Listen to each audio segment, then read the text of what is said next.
Hello students, welcome back my channel.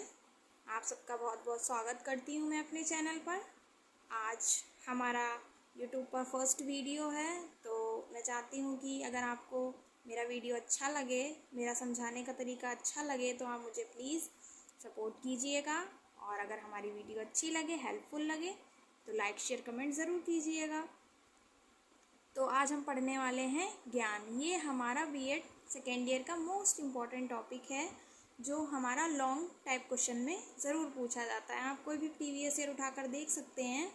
ये हमारा ज्ञान किसे कहते हैं, प्रकार वगैरह के बारे में हर यूनिवर्सिटी में और बीएड सेकेंड ईयर में most important knowledge and curriculum में के एग्ज़ाम पेपर में ये ज़रूर पूछा जाता है। तो आज हम पढ़ने वाले हैं ज्ञान। किसी को जानना, उससे परिचित होना, उससे ज्ञान होना इत्यादि ज्ञान के अंतर्गत आता है। क्या होता है? किसी चीज़ को जानना, उससे परिचित होना और उस चीज़ से हमें ज्ञान प्राप्त होना ही ज्ञान के अंतर्गत आता है। ज्ञान हमारे कार्यों का आधार है। ज्ञान क्या है? हमारे कार्यों का आधार है। ज्ञान के आधार पर ही हम कार्य करते हैं। यह आत्मा का गुण है। क्या है?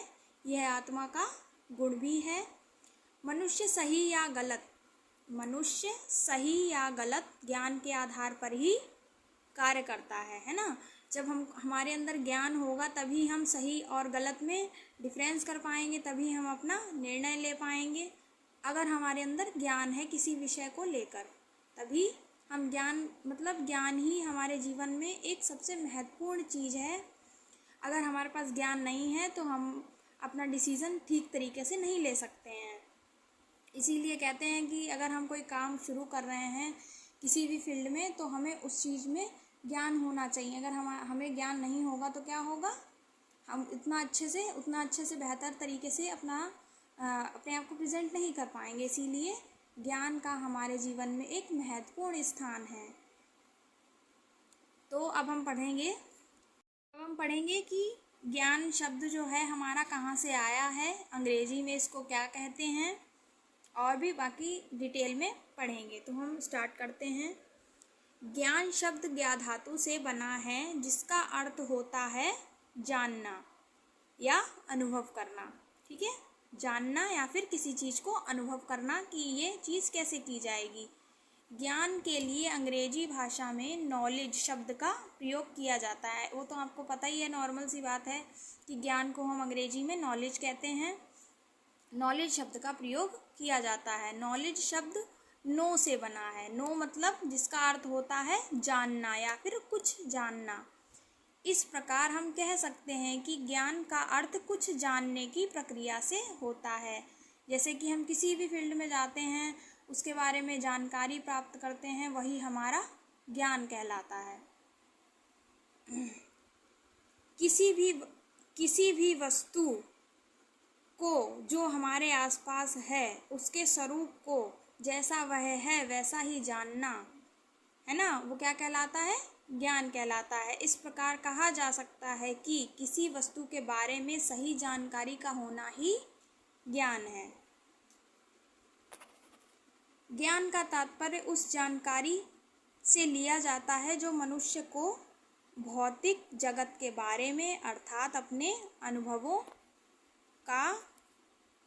अनुभवों की ज्ञानेंद्रियों का प्रयोग करके हमें जो कुछ भी बौद्धिक जानकारी प्राप्त होती है, वही हमारा ज्ञान कहलाता है। अब हम पढ़ेंगे ज्ञान की प्राकृतिक विशेषताएं। ज्ञान क्या है, इसकी क्या विशेषताएं हैं, ये सारा कुछ अब हम पढ़ेंगे। ज्ञान विकास होता है। आपको पता ही है ज्ञान विकास होता है। जैसे जैसे हमारे अंदर ज्ञान होगा किसी भी चीज़ को लेकर, उससे क्या होगा? हमारा बेहतर विकास हो पाएगा। हम अपने काम को अच्छे से कर पाएंगे और अच्छे से बेहतर तरीके से कर पाएंगे।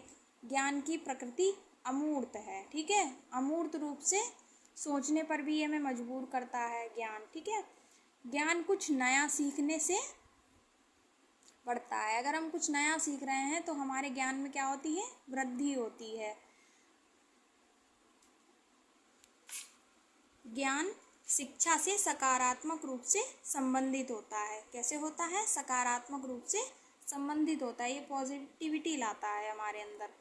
अगर हमको किसी चीज़ के बारे में ज्ञान है तो हम उस चीज़ को बेहतर तरीके से कर पाएंगे। हम लोग सकारात्मक रूप से, ना कि नकारात्मक रूप से। हमारे अंदर नकारात्मक ऊर्जा नहीं आएगी अगर हमें किसी विषय में जानकारी है तो।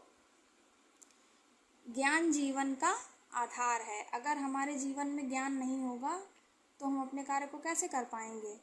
पॉसिबल ही नहीं है कि हम उसको अच्छे से कर पाएंगे। जैसे तैसे हो तो जाएगा, लेकिन हम उसको अच्छे से बेहतर ढंग से नहीं कंप्लीट कर पाएंगे। बुद्धि ज्ञान का स्रोत है। जो हम ज्ञान लेते हैं वह किसके ज़रिए लेते हैं? बुद्धि के ज़रिए, मस्तिष्क के ज़रिए। ज्ञानेंद्रियां ज्ञान प्राप्ति का साधन है। अब हम जो ज्ञान लेते हैं वो किसकी सहायता से लेते हैं? ज्ञानेंद्रियों की सहायता से लेते हैं, है ना। अगर ज्ञानेंद्रियां नहीं होंगी, है ना, अगर हम उसकी सहायता नहीं लेंगे तो हम कैसे सीखेंगे? विभिन्न विषयों से संबंधित सूचनाएं ही ज्ञान है। अब हम किसी एक प्रकार की जानकारियां तो लेते नहीं हैं, विभिन्न प्रकार की जानकारियां होती हैं हमारे जीवन में। तो विभिन्न विषयों से संबंधित सूचनाएं ही ज्ञान है। अब हम पढ़ेंगे ज्ञान के प्रकार। अलग अलग दार्शनिकों ने अपने मत अनुसार ज्ञान को अलग अलग तरीके से वर्गीकृत किया है, क्योंकि सबके सोचने का तरीका एक तो नहीं हो सकता है ना। जैसे हमारा, आपका, सबका तरीका, पढ़ने का तरीका अलग है, उठने बैठने का तरीका अलग है, ज्ञान लेने का तरीका अलग है, सबका अपना एक अलग तरीका है। वैसे ही यहाँ पर वैज्ञानिकों ने भी, दार्शनिकों ने भी सब अपना अलग अलग तरीका व्यक्त किया है। पहले हैं शंकराचार्य। शंकराचार्य ने ज्ञान को दो वर्गों में विभाजित किया है, पराज्ञान और अपराज्ञान। पराज्ञान, इसके अंतर्गत उन्होंने वेद, पुराण, उपनिषद, गीता आदि के ज्ञान को रखा है। इसके अनुसार यही ज्ञान मोक्ष प्राप्ति का साधन है।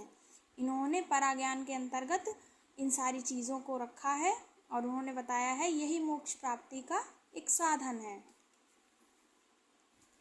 दूसरा है अपराज्ञान। इसके अंतर्गत वस्तु, जगत एवं मनुष्य जीवन के विभिन्न पक्षों का ज्ञान रखा है। इस ज्ञान को अधिक महत्वपूर्ण नहीं माना जाता है, क्योंकि उन्होंने कहा है कि केवल व्यवहारिक जीवन के लिए ही यह उपयोगी है। उन्होंने पराज्ञान को महत्व दिया है क्योंकि उसमें हमारे वेद, पुराण, उपनिषद, मतलब हम एक जैसे नहीं बोलते हैं, एक बहुत डीपली पढ़ते हैं उस चीज़ को, है ना।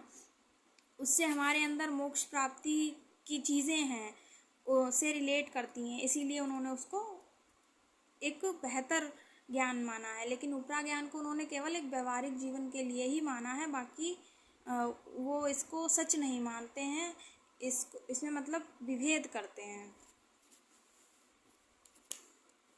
प्लेटो के अनुसार, प्लेटो ने ज्ञान के 3 भागों में विभाजित किया है। प्लेटो ने अपने 3 भाग बताए हैं ज्ञान के।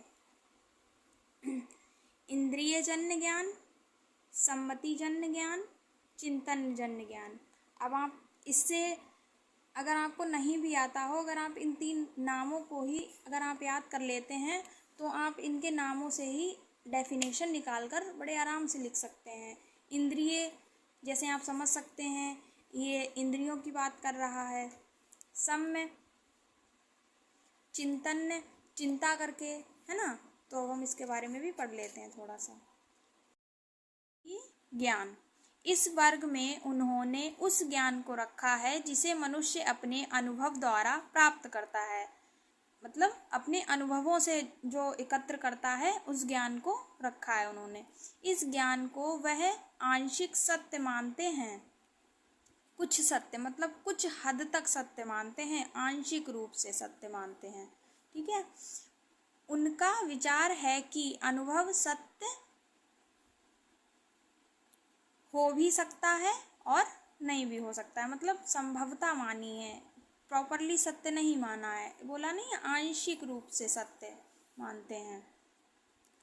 अब आता है चिंतन जन्य ज्ञान। इस वर्ग में उन्होंने उस ज्ञान को रखा है जिसे मनुष्य चिंतन द्वारा प्राप्त करता है, सोच विचार कर प्राप्त करता है ना। सोचता है, विचारता है, सही है गलत है, चिंतन करता है, इसमें उस ज्ञान को रखा है। प्लेटो इस ज्ञान को सत्य मानते हैं। उनका विचार है कि चिंतन द्वारा प्राप्त ज्ञान विचारों के रूप में प्राप्त होता है। जो हम चिंतन करते हैं वह उससे हमारे मन में विचार आते हैं और ये विचार से ही हमें यह ज्ञान प्राप्त होता है। और विचार अपने आप में अपरिवर्तनशील तथा सत्य होते हैं, मतलब वो बदलते नहीं हैं और वह स्वयं ही आते हैं, तो इसीलिए वह असत्य नहीं हो सकते। और फ्रेंड्स, स्टूडेंट्स जो भी हैं आप लोग, अगर हमारा वीडियो अच्छा लगे तो एक लाइक एंड शेयर ज़रूर कीजिएगा।